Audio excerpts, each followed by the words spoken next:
අද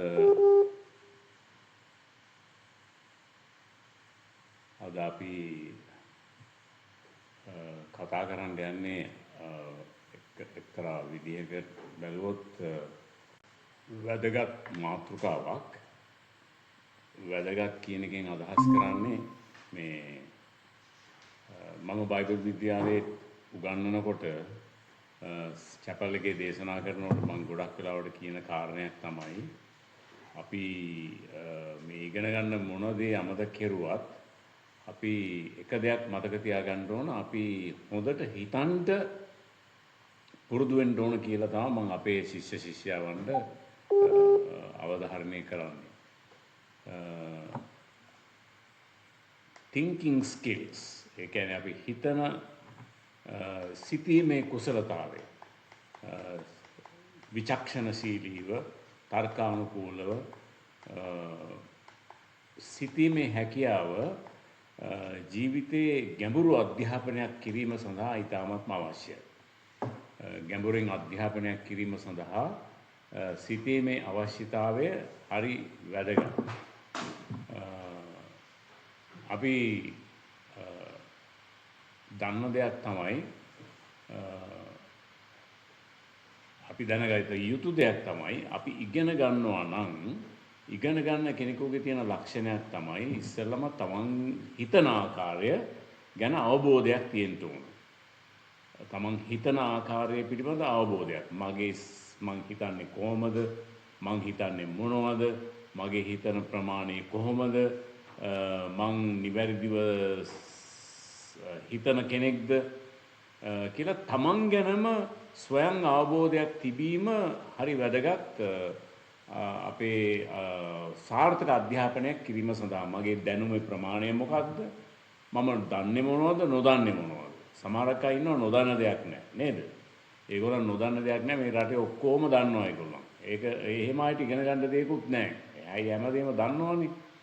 ඉතින් එතකොට මේ දන්න හින්දා ඉගෙන ගන්න නැහැ ඒගොල්ලන්. ඉතින් අපි අර තමන් ගැන හොඳ ස්වයං අවබෝධයක් තිබීම හරි වැදගත්. තමන් ගැන ස්වයං අවබෝධයක් තිබීම. self awareness කියන්නේ self awareness, ස්වයං අවබෝධය. තමන්ට තමන්වම ඇසෙස් කරගන්න පුළුවන් වෙන්න ඕන. තමන්වම ඇසෙස් කරගන්නවා කියන්නේ තමන් ගැනම යම් ආකාරයක තක්සේරුවක් කිරීම. අපේ ප්‍රමාණය කොහොමද? අපේ හැකියාව මොකක්ද? අපේ නොහැකියාව මොකක්ද? අපේ හැකියාව මොකක්ද? නොහැකියාව මොකක්ද කියලා ස්වයං අවබෝධයක් අපිට තිබෙන්න ඕන. self assessment. තමන්වම යම් ආකාරයක තක්සේරුවක් කර බැලීම. ඉතින් අධ්‍යාපනය කියන එක සාර්ථකව කරගෙන යන්න නම්, සාර්ථකව සිදු කර ගන්න නම් අපේ අතීතය, අපේ වර්තමානය, අපේ අනාගතය ගැන හොඳ අවබෝධයක් අපිට තියෙන්න ඕන. සිංහල කතාවක් කියනවා, අපේ සිංහල මිනිස්සු මැදදී තියෙන දෙයක් තමයි කියන කතාවක් තියෙනවා, පණින්ට පෙර සිතා බලමු. පැරණි කතාවක්. පණින්ට පෙර සිතා බලමු කියන එක හොඳ වැදගත් උපදේශයක්. හැබැයි අවාසනාවට වගේ මේ ගොඩක් අය පැනලා තමයි හිතන්නේ නේද? පැනනට පස්සේ තමයි හිතන්නේ ඔක්කොම ඉවරයි කියලා. ගැඹුර කොච්චරද, මේක යටද යට නැද්ද, මට පීනන්න පුළුවන්ද බැරිද කියලා හිතන්නේ වතුරට පැනලා ඉවරලා. එතකොට too late. එක්කෝ ගිලිලා මැරෙනවා, එහෙම නැත්නම් මේ මොකක් හරි අකරතැබ්බයකට මුහුණ දෙනවා. නේද? පණින්න පෙළ සිතා බලමු කියන්නේ ඒකයි. හිතන්න ඕන දෙයක් කරන්න ඉස්සෙල්ලා කියන එකයි. මේ හිතනවා කියන්නේ මොකද්ද? thinking. What is thinking? හිතනවා කියන්නේ මොකද්ද? හිතනවා කියන්නේ යම් දෙයක් මේක does it make sense කියලා කියන්නේ මේකට තේරුමක් තියනවද? මේක මේ දේ කරන එකේ තේරුමක් තියනවද? මේ දේ කියන එකේ තේරුමක් තියනවද කියලා කල්පනා කිරීම. තමයි හිතනවා කියන්නේ. අපි විශේෂයෙන් තර්කානුකූල විනිශ්චයක් තර්කානුකූල විනිශ්චයක් සමහර ගොඩක් වෙලාවට තර්කානුකූල විනිශ්චය කියන එකත් ටිකක් වැරදි. ඒකට හේතුව මේ අපි තර්ක කරලා විනිශ්චය කරන එක නෙමෙයි තර්කානුකූල විනිශ්චයක් කියලා කියන්නේ. තර්කානුකූලව හිතලා විචක්ෂණශීලීව හිතලා විමර්ශනාත්මකව හිතලා නිවැරදි විනිශ්චයක් කරා එළඹෙන එක තමයි නිවැරදි සිතීම කියන්නේ. විචක්ෂණශීලීව විමර්ශනාත්මකව මොනවද කියන්නේ තවත් වචනයක් කියන්න පුළුවන් විශ්ලේෂණාත්මකව නේද? විශ්ලේෂණාත්මකව හිතලා ඇනලිටිකලි නේද ඇනලයිස් කරලා කල්පනා කරලා බලලා දෙපැත්ත වාසි අවාසි හොඳ නරක හරි වැරදි මේ පැත්ත කල්පනා කරලා බලලා විචක්ෂණශීලීව කල්පනා කරලා නිවැරදි විනිශ්චයක් කරා නිගමනයක් කරා පැමිණීම තමයි නිවැරදි චින්තනය නිවැරදි සිතීම කල්පනා කිරීම කියලා කියන්නේ. දැන් මේකට බයිබලයේ කියනවා මෙනෙහි කිරීම කියලා. මෙනෙහි කිරීම බයිබලයේ කියලා තියෙනවා ස්වාමීන් වහන්සේගේ වචනේ මෙනෙහි කරන්න. මෙනෙහි කිරීම හරි වැදගත්. මෙනෙහි කිරීම එක්තරා විදිහක් කියනවනේ මේ විදිහට විචක්ෂණශීලීව විමර්ශනාත්මකව කල්පනා කරන එකට තමයි මෙනෙහි කරනවා කියන්නේ. දේව වචනේ වුණත් අපි නිකං දේව වචනේ කියවලා ඔහේ කල්පනා කරන්නේ නැතුව අපි විචක්ෂණශීලීව හිතන්න ඕන. දැන් මේ වචනේ කියන්නේ මොකක්ද? මේ වචනේ කාටද කියන්නේ? මේ වචනෙන් අපිට ඉගෙන ගන්න පුළුවන් මොනවද? මේ වචනේ වර්තමානයට ගැලපෙන්නේ කොහොමද? මේ වචනේ එදාට ගැලපුණේ කොහොමද කියලා ඉස්සෙල්ලා තේරුම් අරගෙන ඊට පස්සේ මේක වර්තමානයට ගැලපෙන්නේ කොහොමද? මේක කාලීනකරණය කරන්නේ කොහොමද මේ වචනය? දැනට අවුරුදු 2000කට 2500කට ඉස්සෙල්ලා ලියපු වචනය අපි කාලීනකරණය කරන්නේ කොහොමද කියලා අපි සිතන්න ඕනේ. ඒක නිසා thinking කියන්නේ කල්පනා කරනවා කියන්නේ මෙනෙහි කිරීම ආවර්ජනය කිරීම වගේ දේවල්. දැන් අපි කල්පනා කරන්නේ හැම වෙලේම නිවැරදි විනිශ්චයක් කරා. එහෙම නැත්නම් නිවැරදි නිගමනයක් කරා පැමිණෙන පිණිස. නේද? නිවැරදි විනිශ්චයක් කරා පැමිණෙන පිණිස. ඒ නිසා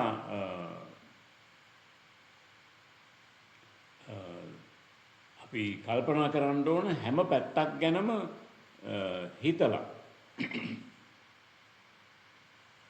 හැම දෙයක්ම එක්සැමින් කරලා නේද විමර්ශනාත්මකව විභාගයක් කරනවා වගේ සිතලා බලන්න ඕන.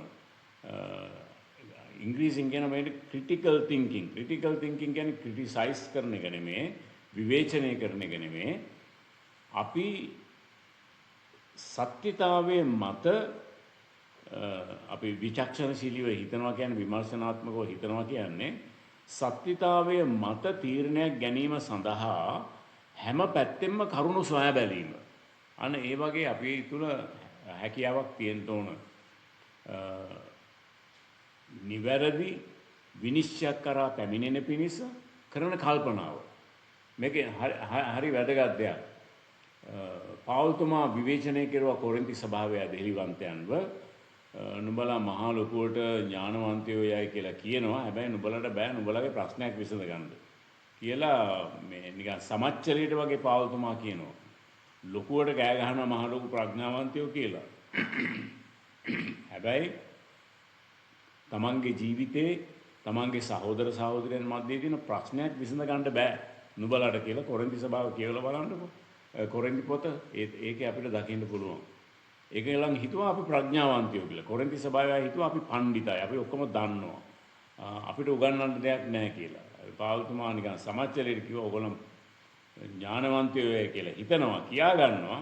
හැබැයි පොඩි ප්‍රශ්නයක් විසඳ ගන්න බෑ. ඒකටත් යනවා එක එක්කෙනා පස්සේ උසාවියට යනවා කියලා කියනවා.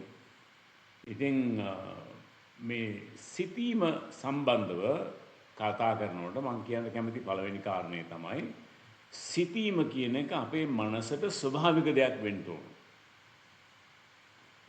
මම තව දෙයක් මතක් කරන්න ඕන මේ ස්වභාවයෙන්ම නෙමෙයි ඒක ඇත්ත වශයෙන්ම අපේ මේ පාපයට වැටුණා වූ ස්වභාවයේ ප්‍රතිඵලයක් හැටියට අපේ මිනිස් මොලේ කල්පනා කරන්න හරිම කම්මැලි. ඕනම මොලයක් හැම මිනිස් මොලේම කල්පනා කරන්න හරි කම්මැලි. ඒකනේ කොපි කරන්නේ. ඒකනේ අපේ රටේ තියෙන විශේෂයෙන් ශ්‍රී ලාංකික මොලේ හරි කම්මැලි කල්පනා කරන්න. කවුරු හරි මොකක් හරි කරනවා නම් බලාගෙන ඉඳලා ඒක අනුකරණය කරනවා මිසක් අලුතෙන් කල්පනා කරලා දෙයක් කරන්නේ නැහැ. පන්තියේදී මම දැකලා තියෙනවා මේ ළමයි හරියට අහගෙන ඉන්නේ ඒකලා ළඟ ඉන්න කෙනා යන මොකද්ද කිව්වේ කියලා අහනවා. ගුරුවරයා ප්‍රශ්නයක් අහපුවා මොකද්ද කිව්වේ කියලා. ඇයි එයා අහගෙන හිටියේ නැහැ. අපේ මනස හරි කම්මැලි හිතන්න. ඒක නිසා තමයි මම තව පොඩ්ඩකින් එන්නම් මේ පදේට මේක අපිට ස්වභාවික දෙයක් වෙන්න ඕන හිතන්න සිටීම ස්වභාවික දෙයක් වෙන්න ඕන. thinking කියන එක මේ මිනිස්සු හදලා තියෙන්නේ මිනිස්සුන්ට මොලයක් දීලා තියෙන්නේ ඇත්තටම කාටවත් නැති මොලයක්. මිනිස්සුන්ට දීලා තියෙන සතෙක් මේ ලෝකේ කිසිම සතෙකුට නැති මොලයක් මිනිස්සුන්ට දෙවියන් වහන්සේ දීලා තියෙන උන්වහන්සේගේ ස්වරූපයෙන් මවපු හින්දා එකක්. අනිත් එක හිතලා කල්පනා කරලා වැඩක් කරන්න පුළුවන් වෙන විදිහට. හොඳ පදයක් තියෙනවා මම ඒකට තමයි එන්න ආවේ. තරහ වෙන්න එපා මම එක මේ පදේ මම කියන විදිහට ගීතාවලි 32 මේ බුද්ධිය නැති හිතන්න බැරි අස්වේක් හෝ අස්වතරයෙක් වගේ වෙන්න එපා.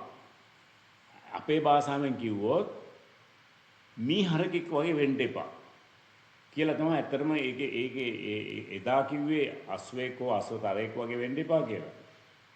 මේක වර්තමානයේ කිව්වා නම් මීහරක් වගේ වැඩ කරන්න එපා. මම නෙමෙයි කිව්වේ මේක. හරිද? මේ ගීතාවලිය 32:9. ගීතාවලිය 32:9 තමයි මෙතන කියන්නේ මිනිස්සුන් හිතන්න බැරි බුද්ධිය නැති අය වගේ වෙන්න එපා කියලා පැහැදිලිව දෙවියන් වහන්සේගේ වචනේ අපිට උපදෙස් දීලා තියෙනවා. ඒ කියන්නේ humans are expected to think. මිනිස්සු වුණාම හිතන්න ඕන. කල්පනා කරන්න ඕන. දැන් ඇයි අපි මොනවද අපි හිතන්න ඕනන්නේ? ඇයි අපි හිතන්න ඕනන්නේ කියලා කල්පනා කරපුවාම අපි හිතන දේ නිසා අපිට කාරණා දෙකක් මූලික වශයෙන් අවබෝධ කරගන්න ඕනේ. එකක් අපි ජීවත් වෙන ලෝකයේ පිළිබඳව අපිට අවබෝධ කරගන්න පුළුවන්. දෙක අපි අදහන දේවයන් වහන්සේගේ වචනය අපිට තේරුම් ගන්න පුළුවන්. මේ world and word නේද? වචනය සහ විශ්වය. වයන්ෙන් ගත්තොත් විශ්වය තේරුම් ගන්න පුළුවන්, වචනේ තේරුම් ගන්න පුළුවන්. ඉංග්‍රීසියෙන් කියනවා නම් we can understand the world and we can understand the word. මේ විශ්වයේ තේරුම් ගන්නට අපිට හිතන්න පුළුවන් වෙනවා. ඇයි මේ විශ්වයේ තේරුම් ගන්නවා කියලා කියන්නේ?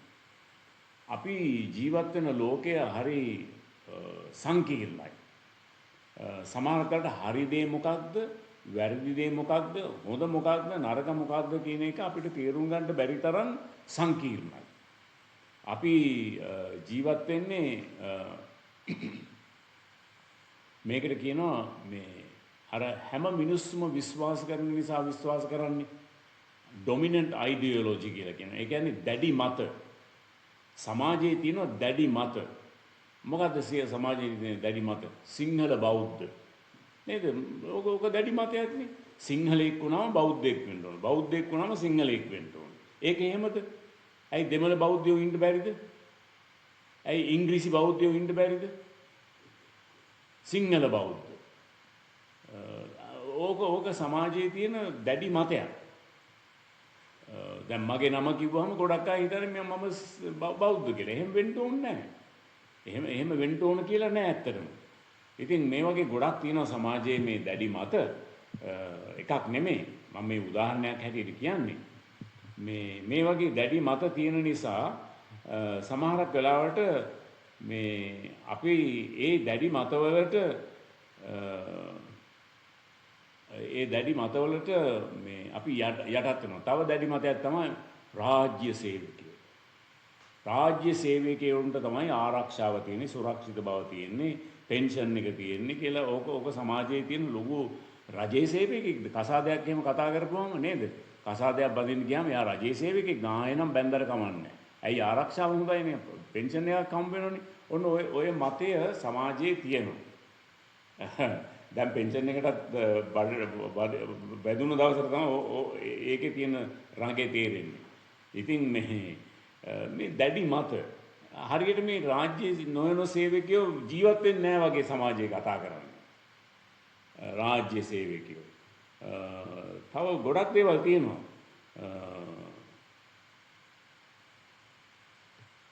මේ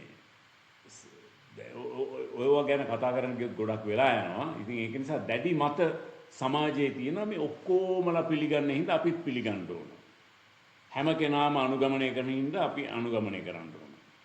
හැම කෙනාම කරන නිසා අපි කරන්න ඕන කියන දේ. ඉතින් මේ ලෝකයේ තේරුම් ගන්න, මේ අපේ සමාජයේ තේරුම් ගන්න, විශ්වයේ තේරුම් ගන්න අපිට මේ හිතන්න ඕන. හිතන්න පුළුවන්කම තියෙන්න ඕන. ඒ නිසා ක්‍රිටිකල් තින්කින්, විචක්ෂණශීලීව හිතන එක, විමර්ශනාත්මකව හිතන එක නිසා අපිට මේ සමාජයේ තියෙන දැඩි මත මොනවද, මේ දැඩි මත හරිද වැරදිද, සාධාරණද අසාධාරණද කියලා අපිට විමර්ශනාත්මකව හිතලා අපිට යම් තීරණ ගන්න පුළුවන්. ඒ නිසා මතක තියාගන්න මේ දැන් තව දැඩි මතයක් තියෙනවා, අහවල් ඉස්කෝලේ තමයි හොඳම ඉස්කෝලේ. නේද? ඒ අහවල් හොඳම ඉස්කෝලේට ගිහලා නන්නත්තර වෙච්ච අය කොච්චර ඉන්නවද? අපි ඇත්තරම බැලුවොත්. හැබැයි අහවල් ඉස්කෝලේ තමයි හොඳම ඉස්කෝලේ. දැන් ඕක දැඩි මතයක්. මම අහවල් ඉස්කෝලේ. ඒ අහවල් ඉස්කෝලේට ගිහලා නන්නත්තර වෙච්ච අය අපි ගොඩක් අය දන්නවා. ඉතින් ඒක නිසා ඉස්කෝලේ නෙමෙයි ප්‍රශ්නේ. අපි අර සමාජයේ දැඩි මත අපි ගොඩනගාගෙන ඉන්නවා, ඒක හොඳයි මේක හොඳයි කියලා අපි හිතාගෙන ඉන්නවා. ඒ නිසා මේ ලෝකේ තේරුම් ගන්නට මේ විමර්ශනාත්මකව විචක්ෂණශීලීව සිටීමේ හැකියාව අපට තියෙන්න ඕන. තිබිය යුතුයි. දැන් දැඩි මතයක් තිබ්බා මම ගැලවීම ලැබපු කාලේ මේ සේවය කරන්න ඉගෙන ගන්න ඕනේ නැහැ. සුද්ධාත්මයන් වහන්සේ උගන්වනවා. මොන පිස්සුද? සුද්ධාත්මයන් වහන්සේ කාටද උගන්වන්නේ? සුද්ධාත්මයන් වහන්සේ කොහෙද ඉස්කෝලේ දාලා තියෙන්නේ? දැන් සුද්ධාත්මයන් වහන්සේ උගන්වන්නේ යේසුස් වහන්සේගේ පාසලට ගිහිල්ලා ඉගෙන ගත්ත මිනිසුන්ට තමයි ඒ වචනේ කිව්වේ. අර අවුරුදු 3මාරක් යේසුස් වහන්සේත් එක්ක එකට ඉඳලා සාම්ප්‍රදායිකූලව අසම්ප්‍රදායිකූලව පාරේදී, ගෙදරදී, කන්දේදී, කැලේදී, වනාන්තරයේදී යේසුස් වහන්සේත් එක්ක ඉගෙන ගත්ත ගෝලයන්ට තමයි කිව්වේ ආත්මයන් වහන්සේ නුඹ වෙතට ආපුවාම මේ උන්වහන්සේ සියල්ල මතක් කරලා දෙයි කියලා කිව්වන්නේ එවැනි අයට. නිකන් උඩ බලාගෙන හිටපු කිසිම දෙයක් අධ්‍යාපනය කරපු නැති අයට සුද්ධාත්ම වහන්සේ උගන්වනවා කියලා කිව්වොත් ඒක මම නම් විශ්වාස කරන්නේ නැහැ. හේතුව එහෙනම් ඉතින් දෙවියන් වහන්සේ අපිට මොලයක් දෙන්න ඕනේ නැහනේ. කල්පනා කරන්න නේද? ඉතින් ඒක නිසා මේ අධ්‍යාපනය අපිට අවශ්‍ය නැහැ කියලා අපි හිතාගෙන ඉඳලා අද සභාව කොහෙද ගිහින් තියෙන්නේ? අවුරුදු 500කට වැඩි පරණ ඉතිහාසයක් තියෙන කිතුණු සභාව අද ලංකාවේ කොහෙද තියෙන්නේ? මොන පිළිගැන්මක්ද කිතුණු සභාවට තියෙන්නේ? මොන පිස්සුද සමහරක් අය නටන්නේ කියලා කල්පනා කරපුවාම ඇත්තටම මේ පිස්සු හැදෙනවා. මේ දේවල් ගැන කල්පනා කරපුවාම. ඒ නිසා අපි ආවට ගියාට කටයුතු කරන අය නොවෙන්න නම් මේ ලෝකයේ පිළිබඳ අවබෝධයකින් කටයුතු කරන්න නම් අපි විචක්ෂණශීලීව විමර්ශනාත්මකව සිටීමේ හැකියාව අපට තියෙන්න ඕන.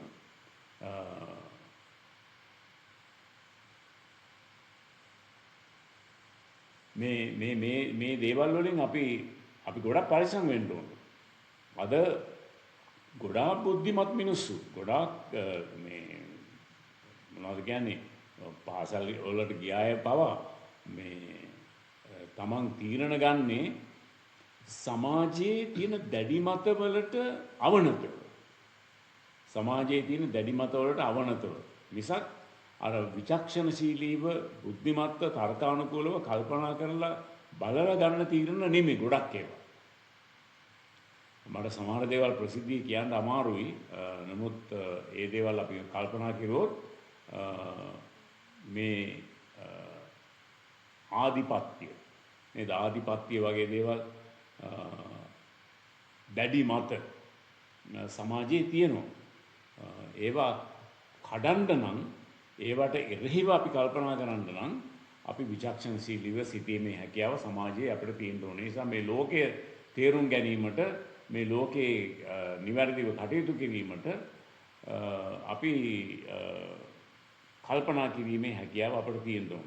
ඔබ පෞද්ගලිකව හිතලා බලන්න ඔබේ සමාජයේ ඔබේ ජීවිතයේ ඔබ විශ්වාස කරන දැඩි මතය මොකද්ද? දැඩි මතය කියලා කියන්නේ මේ ගොඩාක් අය විශ්වාස කරන නිසාම මේක විශ්වාස කරනවා කියලා හිතනවාද? එහෙම නැත්නම් ඔබ තර්කානුකූලව විචක්ෂණශීලීව විමර්ශනාත්මකව හිතලා ඔබ යම් යම් තීරණ ගන්නවද කියලා ඔබ කල්පනා කරලා බලන්න. වර්තමාන සභාව තුළ වර්තමාන සමාජයේ තුළ මොනවද තිබෙන dominant ideologies? දැඩි මත මොනවද?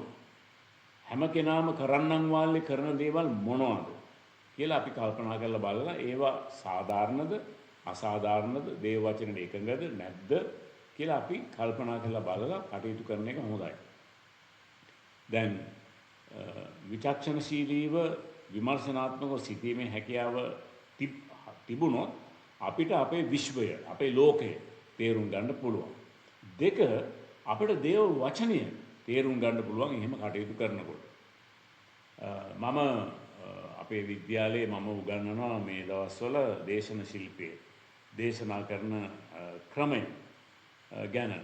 ඉතින් දේශනා කරන ක්‍රමය ගැන කතා කරනකොට ඉස්සෙල්ලම පළවෙනි පියවර තමයි study the text.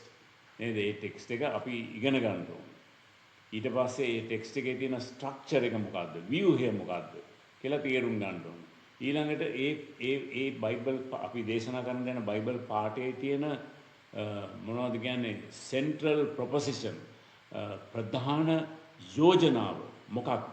මොකක්ද මේ මං කියවන බයිබල් පාඨයේ ප්‍රධාන යෝජනාව මොකක්ද කියලා බලන්න ඕනේ. ඊට පස්සේ මේ දේශනා මේ බයිබල් පාඨයේ තියෙන මේ බයිබල් පාඨය අරගෙන මම දේශනා කරන්නට යන අරමුණ මොකක්ද? මේ බයිබල් පාඨයෙන් මම කරන දේශනාවේ අරමුණ මොකක්ද කියලා හිතන්න ඕන. ඔය වගේ පියවරවල් ගණනාවක් තියෙනවා හිතන්න. මේවා අපේ ළමයින්ට කිව්වම ඒ ළමයින්ට හිතා ගන්නවත් බෑ මේවා මෙච්චර දුරට අපි හිතන්න ඕනේ නැහැ. බයිබල් පදයක් ගත්තා ඔය දේශනා කෙරුවා. බයිබල් පදයක් ගත්තා ඔය දේශනා කෙරුවා කියලා හිතනවා. නෑ එහෙම කරන්න බෑ. බයිබල් පාඨය ගත්තාම ඒ බයිබල් පාඨය අපිට ලියපු එකක් නෙමෙයිනේ. ඒක ලිව්වේ දැන් අවුරුදු 2000කට ඉස්සෙල්ලා සංස්කෘතියකට. ඊශ්‍රායල් සංස්කෘතියට ලිව්වේ. ඒ සංස්කෘතිය ඒක තේරුම් ගත්තේ කොහොමද? ඒගොල්ලන්ගේ භාෂාවට ඒක ගැලපුණේ කොහොමද? ඒ සභාවට ඒක තේරුම් ගත්තේ කොහොමද කියලා ඉස්සෙල්ලා අපි පළමුව අවබෝධ කරගන්න ඕනේ. ඒ ටෙක්ස්ට් එක ඉගෙන ගන්න ඕනේ.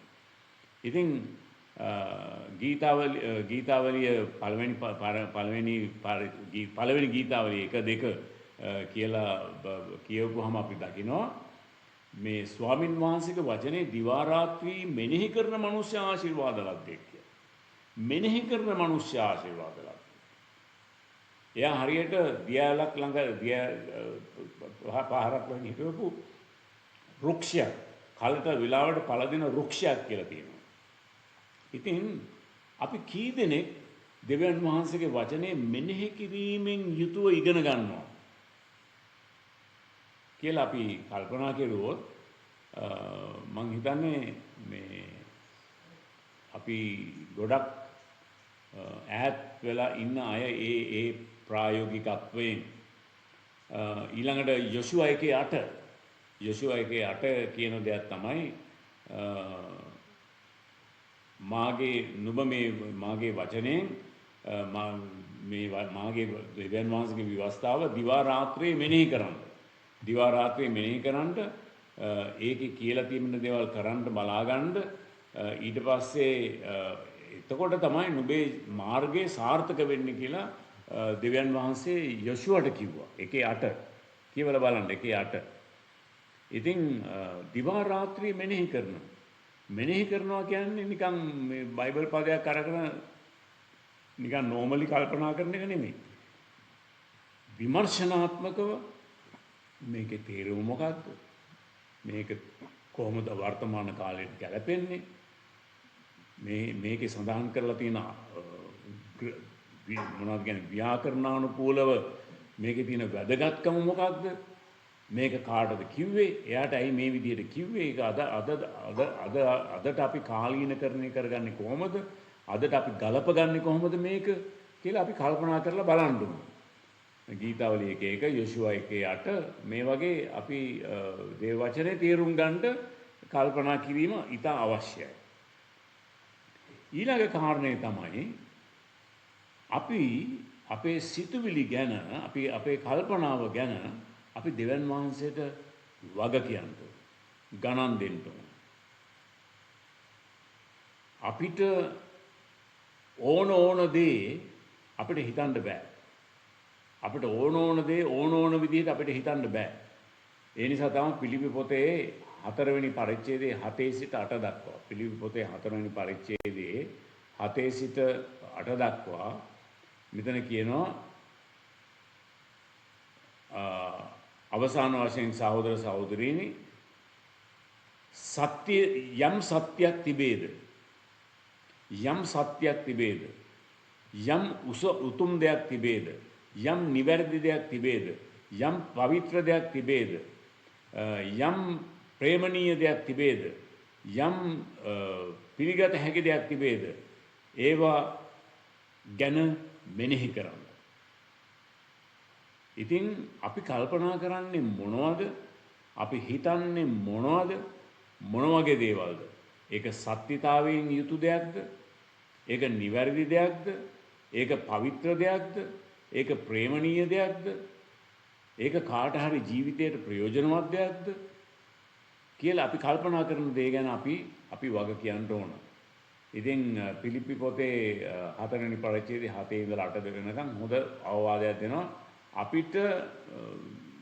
අපිට ඕන දේවල් අපිට ඕන දෙයක් හිතන්න බෑ. සිතීමත් යම් විනයානුකූලව සිටිය යුතුයි කියලා අපේ සිතීම ගැන අපි දෙවියන් වහන්සේට ගණන් දෙන්න ඕන.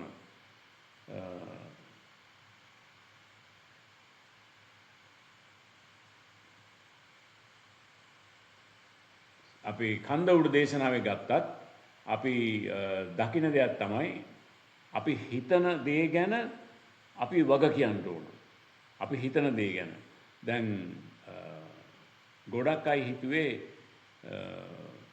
මේ වැරදි ක්‍රියාවක් කරොත් තමයි ඒක වරද කියලා. හැබැයි කන්ද උඩ දේශනාව කියනවා වැරදි ක්‍රියාවක් කරන්න හිතුවත් වැරදි කියන එක. හිතින් පවා දැනට ඒකත් වැරදි කියලා දෙවියන් වහන්සේ යේසුස් වහන්සේ අර ක්‍රියාවට එහා ගියා. හිතිනුත් වැරදි කරන්න පුළුවන් කියන தത്വෙට යේසුස් වහන්සේ කතා කරේ. ඒ කියන්නේ අපි හිතන දේවල් සම්බන්ධව දෙවියන් වහන්සේට ගණන් දෙන්න ඕන. ඒ නිසා තමයි ගීතාවලිය 19:14 ඉතා අලංකාර පදයක්. ගීතාවලිය 19:14 කියලා තියෙනවා මාගේ මුඛයේ වචන සහ මාගේ සිතුවිලි මා හිතන්නා වූ දේ ඔබ වහන්සේ ඉදිරියේ පිළිගත හැකි දේවල් බවට පත් වේවා කියලා එයා යාඥාවක් කරුවේ ගීතාවලිය 19:14 ඒකයි. මාගේ මුඛයේ වචන සහ මාගේ කල්පනාව මාගේ මෙනෙහි කිරීම මගේ මනසෙන් හිතන දේ මේ හැම දෙයක්ම ඔබ වහන්සේ ඉදිරියේ පිළිගැනීමට හැකි වෙන දේවල් වේවා කියලා එයා යාඥා කරනවා. ඉතින් ඒ නිසා අපි අපේ හිතන දේ ගැන අපි දෙවියන් වහන්සේට ගණන් දෙන්න අවශ්‍යයි. ඊළඟ කාරණේ තමයි ඇයි හිතන්න අවශ්‍ය? ඇයි අපි හිතන්න අවශ්‍ය?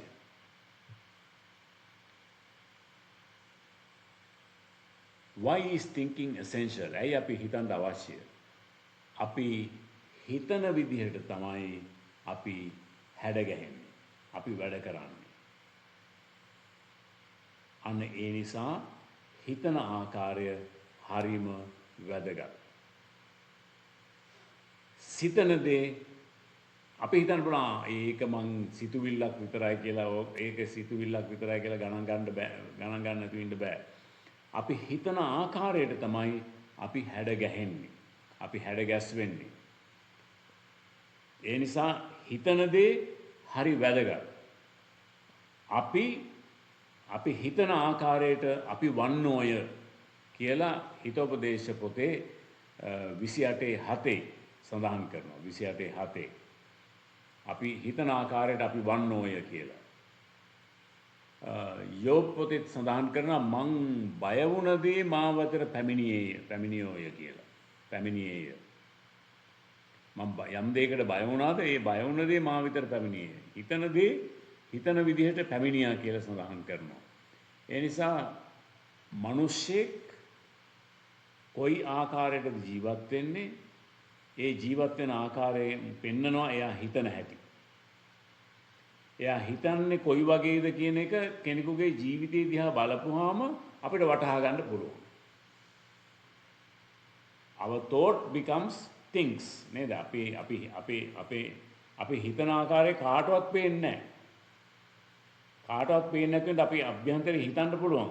හැබැයි අපි දන්නේම නැහැ ඒ අපි හිතන ආකාරයට අපි ක්‍රියාත්මක වෙනවා. ඒ ක්‍රියාත්මක වෙන එක අනිත් අය බලාගෙන ඉන්නවා. අනිත් අය දකිනවා. ඉතින් thinking කියන එක හිතන එක අපි හිතන්න හොඳ නැහැ ඒක අපිට බලපාන්නේ නැහැ කියලා. නෑ අපි හිතන ආකාරයට තමයි අපි හැඩ ගැසෙන්නේ. ඒක අනිත් අයට පේනවා. ඒ ආකාරයට අපි හැඩ ගැහෙනවා.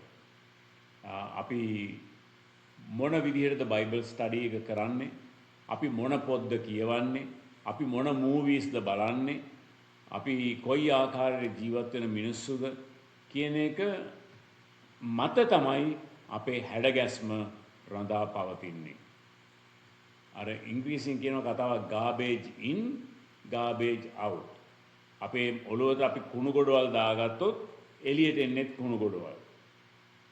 අපි කුණු ගොඩවල් ඔළුවට දාගෙන හොඳ දේවල් එළියට එයි කියලා අපි හිතන්න හොඳ නැහැ. garbage in garbage out. හොඳ දේවල් ඔළුවට දාගත්තොත් හොඳ දේවල් එළියට එයි.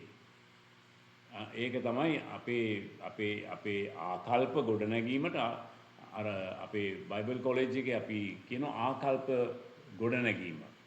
දැනුම කුසලතා සහ ආකල්ප වර්ධනය ගැන. ඉතින් මේ ආකල්ප කියන්නේ මොකක්ද? අපි හිතන ආකාරය.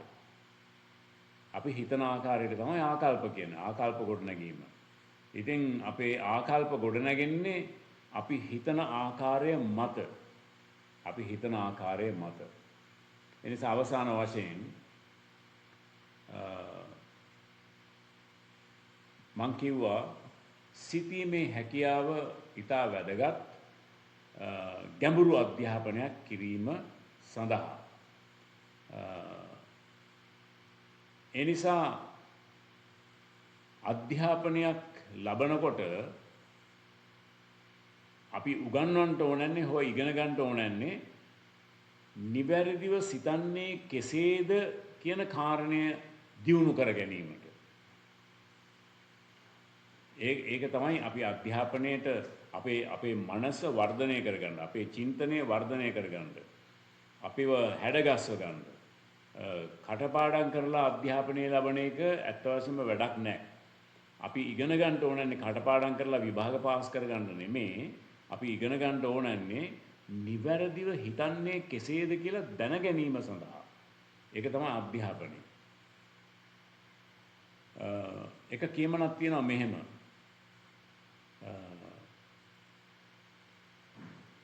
ප්‍රඥාවන්තයා අනිත් අයගේ වැරදි වලින් ඉගෙන ගන්නවා. ප්‍රඥාවන්තයා අනිත් අයගේ වැරදි දිහා බලලා ඒ වැරදි වලින් ඉගෙන ගන්නවා. මෝඩයා ඉගෙන ගන්නවා තමන්ගේ වැරදි වලින් කියලා. ඉතින් ඒකත් මේ හොඳ කියමනක් නේද? ප්‍රඥාවන්තයා අනිත් අයගේ වැරදි දිහා බලලා ඒ වැරදි වලින් පාඩම් ඉගෙන ගන්නවා. මෝඩයා ඉගෙන ගන්නේ මෝඩයා සමහර කරට තමන්ගේ වැරදි වලින් ඉගෙන ගන්න නැහැ ඇත්තටම. තමන්ගේ වැරදි වලින් තමයි ඉගෙන ගන්න කියලා සාමාන්‍යයෙන් කියලා කියවනක් තියෙනවා. අවසාන වශයෙන් අපිට ප්‍රඥාව ඉගෙන ගන්න පුළුවන් ක්‍රම තුනකට. ප්‍රඥාව ඉගෙන ගන්න පුළුවන් ක්‍රම තුනකට. එකක් ඇවිල්ලා by reflection. එකක් ඇවිල්ලා කල්පනා කිරීම තුලින් මෙනෙහි කිරීම තුලින් මෙනෙහි කිරීම තුලින් කල්පනා කිරීම තුලින් අධ්‍යාපනය තුලින් අපිට ප්‍රඥාවන්ත වෙන්න පුළුවන්. මේක තමයි උතුම්ම ක්‍රමය. තවත් විදිහකට ප්‍රඥාවන්ත වෙන්න පුළුවන් අනිත් අයව අනුකරණය කරලා. අනිත් අය කරන දිහා බලාගෙන කරලා අපිට ප්‍රඥාවන්තයෝ වගේ ඉන්නවා කියලා පෙන්වන්න පුළුවන්. හැබැයි වැරදි දේ අනුකරණය කෙරුවොත් අපි අනා ගන්නවා එතෙන්දී. ඉතින් ඒක නිසා ඒක තමයි ඉතින් ලේසිම ක්‍රමය. අපේ ලංකාවේ තියෙන ඕක තමයි.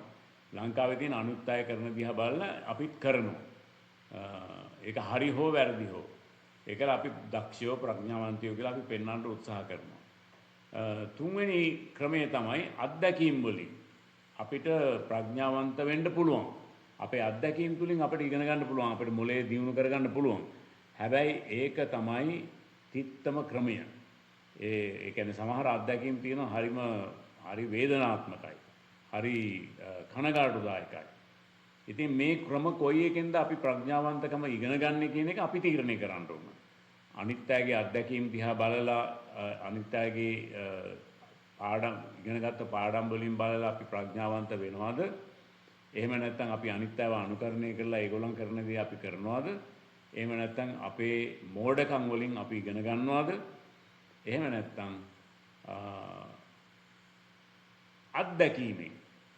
අත්දැකීමෙන් අපි ඉගෙන ගන්නවද කියන එක අපි තීරණය කරන්න ඕනේ. හැබැයි අත්දැකීමෙන් ඉගෙන ගන්නකොට සමහර අත්දැකීම් හරිම වේදනාත්මකයි. හරිම තිත්තයි. හරිම දුෂ්කරයි. හරිම අමාරුයි. ඉතින් කොහොම හරි කමක් නැහැ. දෙවියන් වහන්සේ බලාපොරොත්තු වෙන අපි පාඩම් ඉගෙනගෙන හොඳට කල්පනා කරන බුද්ධිමත් පුද්ගලයන් මෙන් වෙන්න කියලා අර ගීතාවලි 32:9 කියනවා වගේ වෙන්න එපා කියලා තමයි අපිට අවවාද කරන්නේ. දෙවියන් වහන්සේ අප සියලු දෙනාටම ආශිර්වාද කරනසේක්වා. බොහොම ස්තුතියි. සමහර වචන සැර වගේ පේන්න පුළුවන්. හැබැයි සැර නෑ. බයිබලයේ එහෙම තමයි කියලා තියෙන්නේ ඇත්තටම. බයිබලයේ එහෙම තමයි කියලා තියෙන්නේ.